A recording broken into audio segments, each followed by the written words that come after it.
presentation.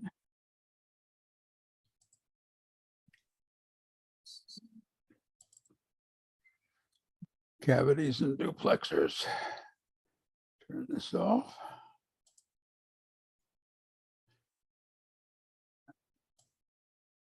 Get out of the way, slideshow.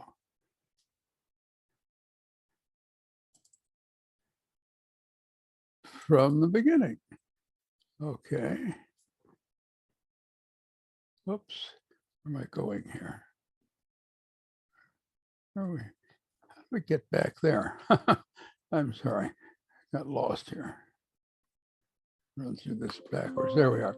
Okay, let's get this squared away. Cavities and duplexers. All righty. This is a topic that's quite close to my heart because over the years I've built a few cavities and duplexers of my own, so it won't be something I have always been rather fond of, because I've been a radio hilltopper for quite a number of years, built a number of repeaters over the last several decades, and always been in the market for duplexers and cavities to make them work with. Anyway, and if there's a book that I wrote on this, which if you're interested at all in reading it, is available on my website, w6nbc.com, under /articles/duplexers.pdf, which goes into much of what you will see gone into briefly in this presentation.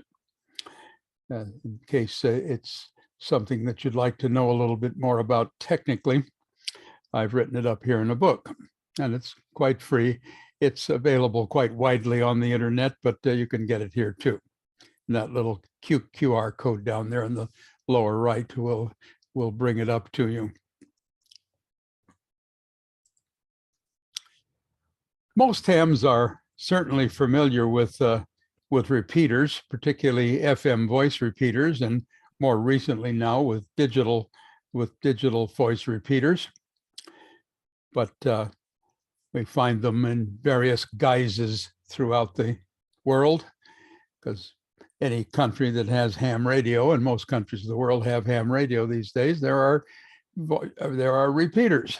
And repeaters, generally speaking, always have duplexers in them, which involve cavities, resonant cavities, to do the job, because they're pretty necessary for repeaters, as we shall see, and as many of you probably already know to some degree, but we find them in many places, such as just out in the open in little shacks like on the left there, or in commercial radio sites like we see there more in the middle, or even in private houses up on the right, or on top of tall buildings and so forth. And the one there in the lower second one on the left is one here locally here in the Pomo area.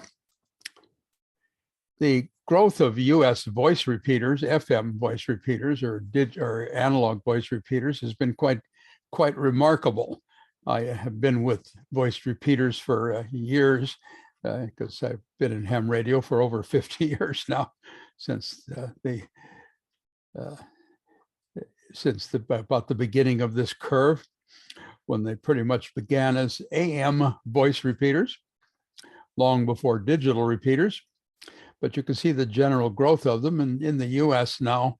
And I don't know how valid this curve is, because the curve is a few years old now. I gathered it back about in 2020. So we're a few years out of date, but and it's pretty much topped out now, the US FM voice repeaters in the country. But you can see there's probably about 35,000 FM voice repeaters in the United States, all of which have duplexers in them, and or most of them anyway, all of which are made with cavities in them to do the job to make a voice repeater work. And digital repeaters often do too, depending upon the particular design of the digital repeater. But they're pretty basic. And here's the construct of a typical FM voice repeater. It consists of, as you probably already know, a transmitter and a receiver, because that's what a repeater does. Generally speaking, on a single antenna there on the right, it must pick up the signal coming from your radio, be it a handy-talkie or a mobile radio or a base station radio, and receive it on a receiver, and then transmit it back out immediately or simultaneously back to the same antenna, to send it back out to somebody else listening somewhere else on their radio. So you can talk back and forth some distance. And that's, of course, what a repeater basically does. And it's all controlled with a computer of sorts. Usually is a computer, of course, a single chip recorder, a computer, of course, in a device that we commonly call the controller, the repeater's controller. And that's a common brand of commercial repeater controller called Bridgecom controller. And there are many brands, and hams like to build these controllers. I've built a number of them myself. This are a couple of commercial, these are commercial devices you see on the left. Those are Motorola radios from a Motorola repeater, and the Bridgecom controller on a single antenna there, probably a station master antenna, which is a common commercial Phelps Dodge antenna. And this is the anatomy of a basic FM voice repeater, not too dissimilar to a digital repeater, because it must do the job of receiving and transmitting the signal from you back out to the user, the listener, on the same antenna. But that's quite a job to do that. It's not that easy to accomplish that unless you've really thought about it or actually built one of these devices to understand how that is actually accomplished. And it's the job of the duplexer, which uses cavities to do it. And why it uses cavities is what this presentation is basically about. It must transmit and receive at the same time on one antenna. And that's not something that is generally done in ham radio.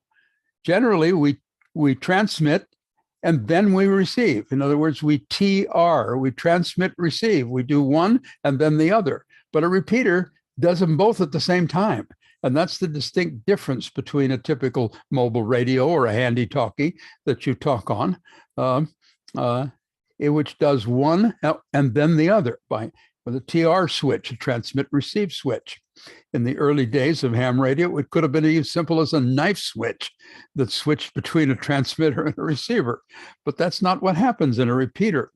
It transmitting and receiving happens at the same time on the single antenna, and that's not a mean thing to do. That's difficult to do, actually, and that's what the duplexer does.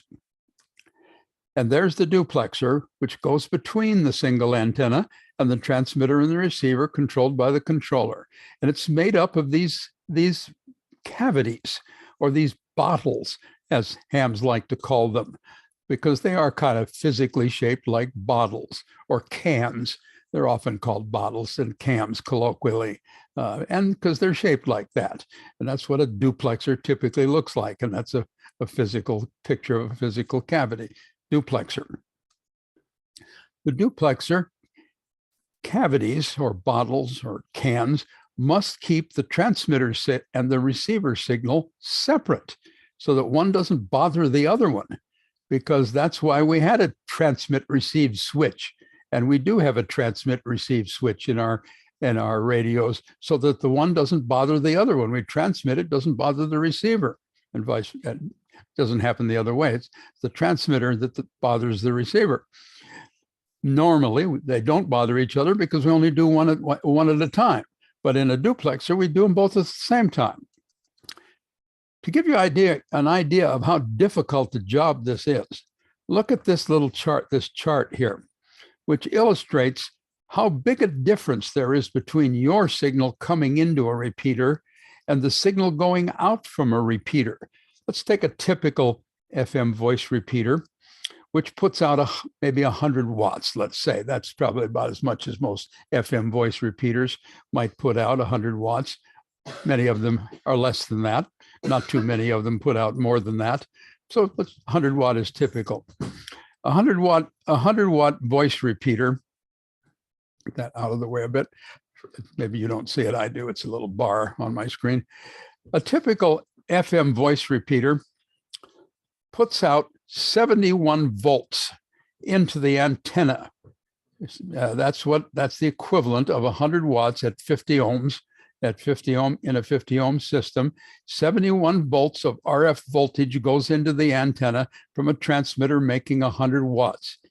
If you reference this in the terms that most repeater builders use, or most antenna professionals use, that's 50 dBm, decibels measured against 1 milliwatt of power. The power of 50 dBm. That's the measure in decibels. But that's represented by 71 volts. That's the power going out of a repeater. But your signal coming in from your mobile radio or your handy talkie is that many volts. That's 0.22 microvolts. That's not much of a signal, is it? That's a tiny, tiny signal in watts coming in, or volts coming in, compared to the giant signal comparatively going out. In dBm, it's minus 120 dBm compared to 50 dBm going out. That's a big, big, big difference. And yet they both are present on the antenna at the same time, and this signal must not bother this signal. That's the job of the duplexer, and it's not a mean thing to accomplish. And here's the general reference for dBm, by the way, in case you're wondering what the technical reference is for dBm. It's 1 milliwatt into 50 ohms. That's the reference for dBm in decibels, in case you are curious about it. dBm is what most antenna engineers use for a reference, not volts or watts. I've converted it to volts and watts, so you might have it in something that's more familiar, in case you're not familiar with the dBm scale as commonly used in antenna terminology. Okay, here's some duplexers. Some common, typical common FM radio voice duplexers. These are the gray ones here are 2-meter duplexers used in 2-meter repeaters, made of, as you can see, this one is 6 cavities. This one is 4 cavities or cans. Here's a 6-cavity duplexer. Here's a 4-cavity duplexer. And this is a 4-cavity duplexer. The black ones here are UHF, or 70 centimeter duplexers. And made up in this case of 1, 2, 3, 4, 5, 6. Yeah, 6-cavity duplexers. These are commercial duplexers that you'll find in commercial repeaters that solve the problem of how to keep that huge signal coming out of the transmitter from bothering that very sensitive receiver that works down in the tenths of microvolts compared to many volts coming out of the transmitter, all on the same coax.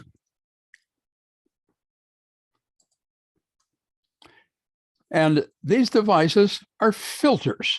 These duplexers and cavities and cavity duplexers are simply filters that filter the one signal out from the other signal, so they can both exist in the system without bothering each other. It eliminates the interference of one from the other. They're just filters.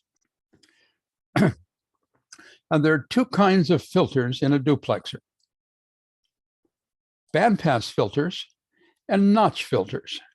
Now, you may already know what these kind of filters are, but a bandpass filter is one that passes a fairly broad band of frequencies. In most cavity duplexers, the bandpass filters are typically about 2.5 megahertz wide, and they have a little bit of insertion loss. They don't waste much of the power that you put into them, at least at the tuned frequency of the filter. The notch cavity is a cavity which is very narrow, though, but has a very deep notch and is very good for filtering out a particular frequency. That's what the notch cavities are used for. The bandpass filters are good for passing a fairly wide range, and they have a use in the duplexer. And the notch cavities are very good for filtering out very specific frequencies, and they have a specific use in the duplexer. And the duplexer is made up of these two kinds of filters, bandpass filters and notch or suck out, meaning that they suck out frequencies that we don't want or interfering signals that we don't want in a duplexer. The bandpass filter typically has a rejection of about 6 dB, minus 6 dB, gets rid of, lowers signals that we don't want by about 6 dB. But the notch cavity can get rid of signals that we don't want by as much as 30 dB. So the notch cavity has a lot more rejection, but it's narrower in bandwidth. And the bandpass filter doesn't have as much rejection, but it's broader in bandwidth. And both of them have their specific use in a duplexer, as we'll see. Now, another reason for cavities, though, is illustrated by this little simple slide. Duplexers are always passive filters, which means that they don't use any power. They're not powered filters. They're not electronic filters. They're completely inert or passive filters. They don't require any power to work. They work simply because of their physical structure. Now, I use a simple illustration here, and this is a simple analogy. Take an old-time radio here. There's an old-time AM radio there. It's actually a filter, if you think about it. It's an active filter. Why do I say it's a filter? Because it filters out the stations you don't want to listen to and and filters in the stations you want to listen to. It's an active filter, though, because of that power cord coming out of the back. It uses electricity to filter, to do its filtering. It's an active filter. The thing on the right, which you'll recognize as a clamp-on ferrite choke bead, it doesn't use any electricity to do its work. It filters because of the property of the material itself or the device itself. It's a completely passive filter. All cavities are passive filters. All duplexers are passive filters. There are no active filters in a duplexer. There's no electricity needed to run them. And there's a reason why they are all passive filters. Because only passive filters can handle transmitter power. You can't use an electronic filter to pass 100 watts through it. You can't filter a 100 watt signal with an electronic filter. You need a passive filter, something that's husky and rugged. And that's why duplexers are all passive filters. That's why we use cavities and cans, pieces of transmission line, which are passive devices to do the filtering in the duplexers. For filtering small signals, we can use coils and capacitors and active filters, but not for filtering high power, such as a 100 watt signal in a duplexer. For filtering power, the only really real practical device is a shorted half wavelength length of transmission line, or a cavity, a bottle, or a can, which is just exactly that, a shorted half wavelength piece of transmission line, which makes a very good high-powered passive filter. And that's what duplexers and cavities are made out of. They're shorted half wavelength resonant lengths of transmission line, shorted at one end, open at the other. And here's the basic design of a cavity filter. It's a parallel resonant circuit, as you see there on the left, an LC circuit, parallel resonant LC circuit. But it's made up of a shorted piece of transmission line there in the middle. You can see it shorted at one end, and there's the center conductor and the outer conductor of a piece of transmission line, a coaxial transmission line. They can actually be made out of a piece of coax. In fact, large diameter coax is often used to make cavities. In fact, there are many duplexers have been made out of big diameter commercial coax. You can use coax and short one end and leave one end of it open and make duplexers with them. Power and you can see there the electrostatic field goes down the cavity, and the magnetic field is around the center conductor. So all duplexers, cavity duplexers, are made from shorted half-wavelength pieces of transmission line, which, because of the size, look like bottles and they're cavities. So how do you make a cavity into a filter? How do you turn that half-wavelength piece of transmission line into a filter? Well, it's pretty simple. Here's the piece of half-wavelength shorted transmission line. And the way we make it into a filter is we put some loops or probes into it. Down at the shorted end, one way is to put loops in the shorted end of the cavity. And you can see two of them here, one for the input and one for the output. If we put a loop in and ground one end of it, but take the other end out of the cavity and put a signal in there, the signal that goes in will ring the cavity. It will cause the cavity to resonate. And that cavity will filter the signal, and the loop on the other side will pick up the signal that is ringing inside of the cavity and take it out the other side filtered. This is how we make a resonant half-wave piece of transmission line of high Q, filter the signal, put it in one side, take it out the other side on loops. This is the common design of many, many cavity filters. Here are, in fact, the loops that we find in these cavity filters. These are the loops out of commercial cavities. One of them at the top there is connected to an N connector. It's a strap loop that goes inside of a cavity, a big cavity. And here's a couple of smaller loops that connected to B and C connectors. You can see two of them there in the top end of the shorted end of the cavity with the actual cavity removed. And there's a couple of loops, square loops made of wire that go into a cavity connected to PL239 connectors. So there's the typical loops that go into cavity filters. Another method, though, which works perfectly well, is to come down to the other end, to the open end of the cavity, where you bring in some probes. These are capacitive probes. At the other end, they are magnetic probes. At this end, they are capacitive probes. At the shorted end, they engage the magnetic field by going parallel to it. At this end, they engage the electrostatic field in the cavity and capacitively. And so they're a capacitive probe, and they're put in at the other end, at the high impedance end of the cavity, whereas the inductive probe at the other end picks up the magnetic field. But both of them work very much the same. And here's the way the capacitive probe is often put into a cavity. And you can see the input and the output capacity probe.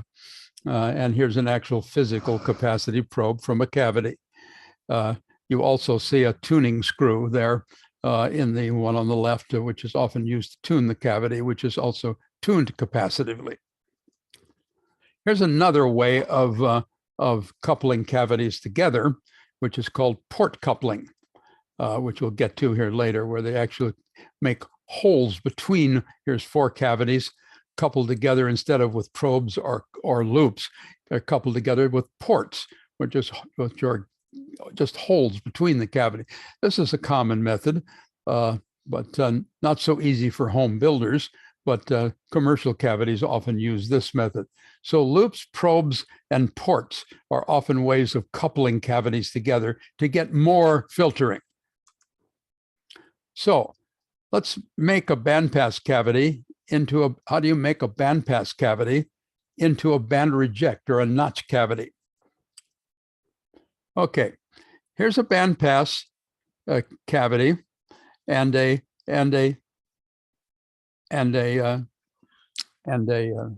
bandpass cavity made with a loop or a probe. Loops or probes. The way you turn these into band reject or notch cavities is to add some additional outboard inductance or capacitance to them. The band reject cavity or the notch is a parallel cavity, a cavity that's put in series with the transmission line. You don't pass the signal through it. You suck the signal out of the transmission line going by. As you see here on the left, you can just put a single probe there and suck the signal out. That makes a notch.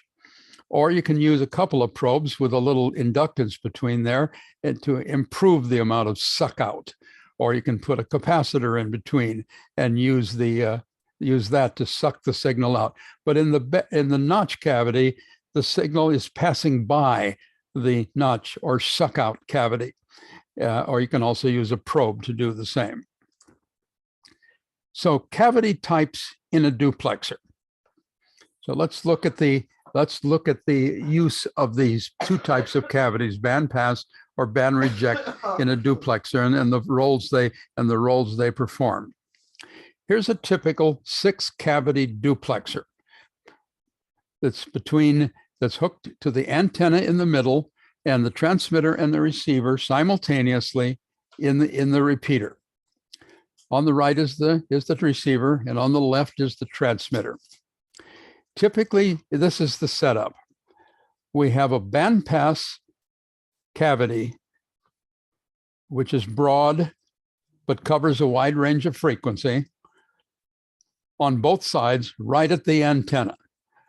For the receiver, the purpose of that is to pass the general range of frequencies that you want your receiver to pick up. So on 2 meters, it would be 144 megahertz bandpass cavity to pick up the 2-meter signals coming in. But then you have 2 notch cavities. And what's their function? Their function is to get rid of anything coming from the transmitter. The transmitter makes junk, makes noise, makes signals that you don't want. You don't want to listen to anything coming from the transmitter. So the bandpass filter here for the receiver is tuned to the band you want it to be tuned to, like 2 meters. But the notch cavities are tuned to your transmitter to get rid of anything the transmitter is making that you don't want to hear.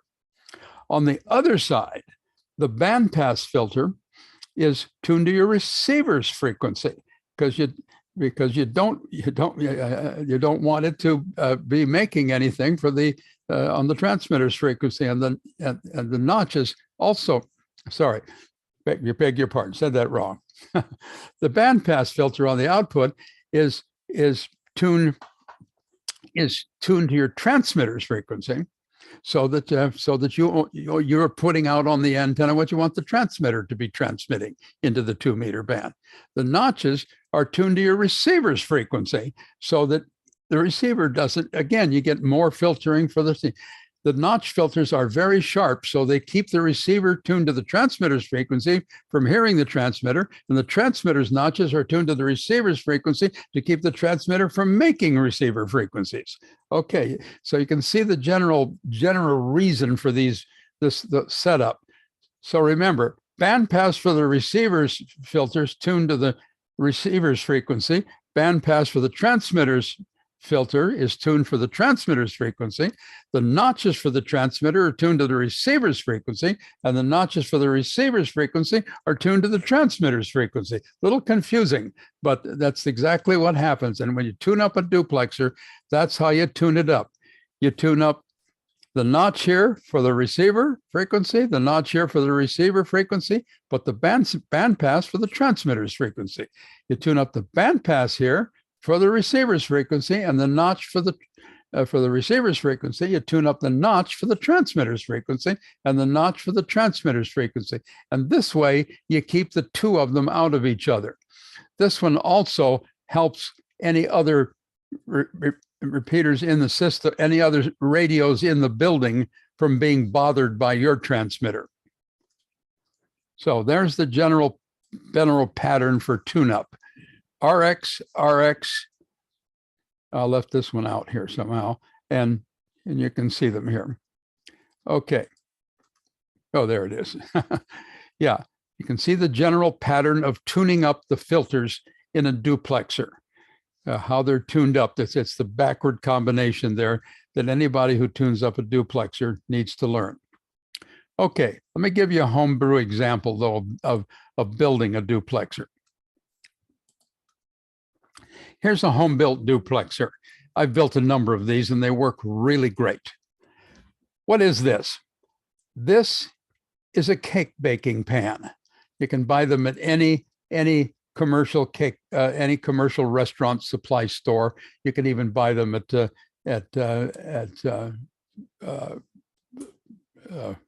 what is it?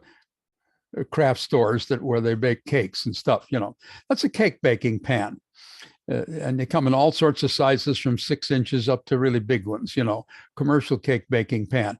It has a nice straight square side, nice rolled edge down there at the bottom, made out of aluminum. And here are 2 of them back to back. This is one of them here. It's a 10-inch cake baking pan. And this is a piece of thin sheet aluminum called flashing aluminum. You can buy it at any hardware store. These are stainless steel bands, you know, hose clamps, and you can clamp them around this cake baking pan real nicely. And it makes a real great cavity. And you can see 3 little screws here that clamps this little end cap, copper pipe end cap, to the end of the end for the center conductor in the quarter wave cavity here. And here are the loops. These are BNC connectors, copper pipe making 2 loops. This is a 2-meter cavity, easy to build 2-meter cavity. This is 3-inch copper pipe, easy to make cavity, and it's a very effective cavity. I've built a number of these, and I've made a complete duplexers out of these cavities, and they work very, very well.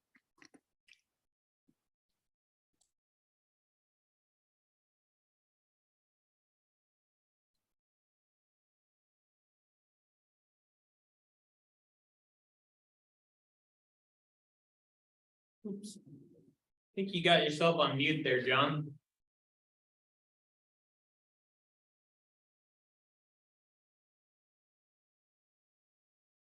Not sure if you heard me. Are we the host? We can Yeah. No, you can't actually anymore. John, believe you got yourself on mute there. There we go. There we go. There we go. I'm back. Let me back up here one.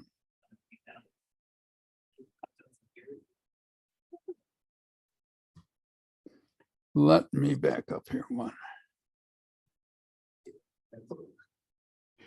Oops, wrong way. Yeah. This is a little appliance that goes at the top of the 3-inch pipe, cut from a piece of 3-inch pipe and slipped over the end. This allows me to do some fine tuning of the length of the center conductor for the cavity. And this also does some tuning from the other end of it. Anyway, this is the cake pan. You can easily order them off the internet. And that's the flashing aluminum that you can use to make the outside of. And those are the stainless steel hose clamps. You might not be building these cavities yourself, but this was a presentation, a general presentation for people who might be building these cavities. Okay. One of the interesting points for people who do make cavities for themselves or build them for themselves is they often will buy duplexers at swap meets made for the commercial radio bands. And they want to convert them to 2 meters or 440 from the commercial radio bands, which might be 500 megahertz or 160 megahertz. Often you find good duplexers available at swap meets, but they're made for the commercial radio bands and hams, and they often will tune down to the ham bands or up to the ham bands, as the case may be. And but the problem is the cables that connect between the cavities. And how do you change those cables? That's what this is about. There is no formula to do it. You can't calculate the length of those cables. Many people have asked me this question. This might not be relevant to you guys, but I'll mention it to you anyway here, just in case you ever get to the place, maybe after you leave college here, where you might want to build yourself a duplexer sometime. And it's easy enough to do. I've built lots of duplexers. You might go buy yourself a a surplus duplexer for commercial band at a swap meet someplace and want to change it and put it on the ham bands, you can tune the cavities, each individual cavity to the ham band pretty easily just by screwing the slug out of the middle and up a little higher or down a little lower, and it'll go onto the ham band. But those cables that connect the cavity are the problem. How do you remake them so they'll go onto the ham bands? Well, a lot of people ask me, how do you calculate the length? You can't calculate the length. What you have to do is you have to change the length of the coax that goes between the cavities until this total length from around the loop is a half a wavelength. There is no way to calculate it. But how do you do that? Very simple. You make yourself up a set of cables, little short set of cables in small increments. Here's the set of cables I used when I was building duplexers, little pieces of our G58 cable with connectors on the end of them. And I made them in 1-inch increments. And then with my nano VNA now, or with a spectrum scanning spectrum analyzer, which I had use of back in those days, I just kept changing these cables 1 inch at a time until I found the right length. I could see it on the spectrum analyzer. I could see the dip moving properly. And that's how I changed the length of the cables and took a commercial high band or UHF duplexer down onto the ham bands. So if you want this article, these articles are this book on duplexers, on how to do all of this, which is what I'm talking about here tonight. You can again find it, w6nbc.com, articles/duplexers.pdf. It's a fairly lengthy book on how to build duplexers. It's all of this material covered in greater detail, along with some charts and graphs and other stuff. And that's it. It's pretty much all there is to really know about duplexers. They're relatively simple devices, and they're easy enough to build, easy enough to modify, easy enough to put into service. They're quite fun. I've had a lot of good fun with duplexers.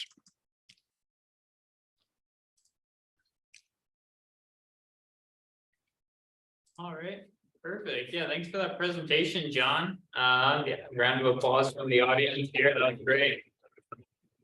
Any questions from out in the audience?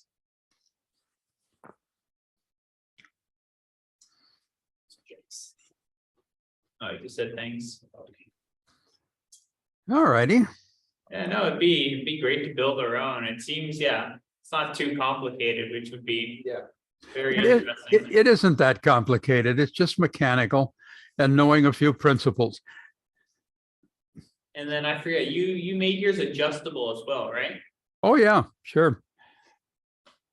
Yeah, yeah, I'm sure that'd be interesting. There have been several hilltops that have had my hand-built duplexers. I don't know if there are any of them still working, but they were for a while. Time to replace them. I really want to try building my microstrip duplexer. So are you guys still running the ham in a day course up there at Cal Poly? Yeah, we're still doing we like to call ham cram or whatnot. The ham cram, yeah. Yeah. How many people did we get licenses last year? At least like 10 or 15, right? I don't do it myself anymore. It became a little physically tedious for me.